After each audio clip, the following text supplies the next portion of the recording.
Apa kabar sobat muda? Semoga sehat selalu. Bertemu kembali di channel kami Taruna Sakti Project. Terima kasih atas dukungan kalian selama ini dalam membangun channel ini untuk dapat terus berkembang.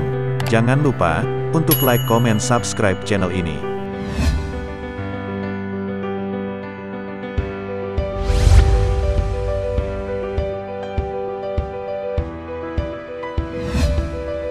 Kita kecil di sekolah maupun di rumah kita disarankan untuk banyak membaca. Membaca itu sebagai bentuk proses berpikir atau proses penalaran. Jika membaca tanpa melibatkan proses berpikir atau penalaran, pasti tidak dapat memahami isi buku tersebut membahas tentang apa saja. Membaca juga melibatkan faktor internal dan faktor eksternal.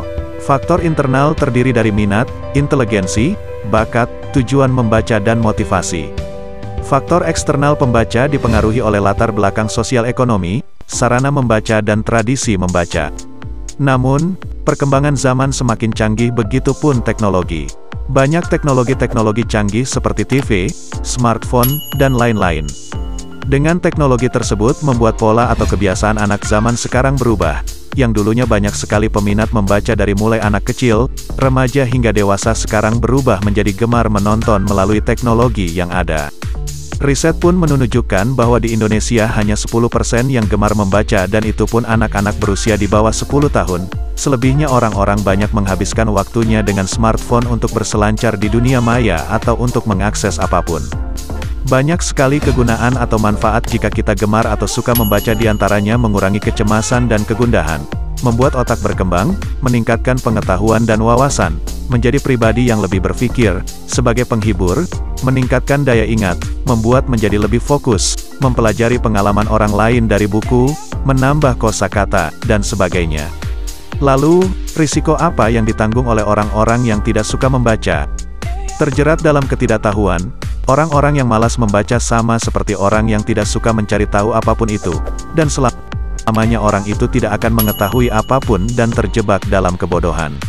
Mudahnya diejek atau dibohongi oleh siapapun, dikarenakan orang yang malas membaca tidak mengetahui apapun atau memiliki sedikit pengetahuan dan wawasan yang mudah sekali untuk dipermainkan oleh orang lain.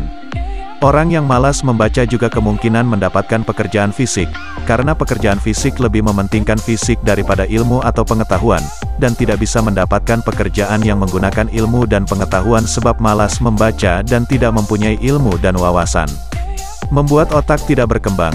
Jika rajin membaca, otak akan semakin berkembang akan ilmu dan wawasan yang lebih dan memacu agar otak aktif dalam bekerja. Berbeda dengan orang yang malas membaca membuat otak menjadi tidak berkembang. Apa kita mau menerima risiko tersebut? Jika tidak, kita harus menimbulkan semangat dan minat untuk membaca dengan cara mengajak berbagai kalangan untuk membaca, memberikan motivasi, membangun ruang khusus membaca, memfasilitasi orang-orang untuk membaca, memberikan arahan kepada anak-anak dan remaja bahwa membaca itu hal yang menyenangkan, dan menanamkan kebiasaan untuk membaca sedari dini. Jangan lupa untuk terus dukung channel ini agar bisa terus berkembang. Akhir kata dari kami, sampai jumpa.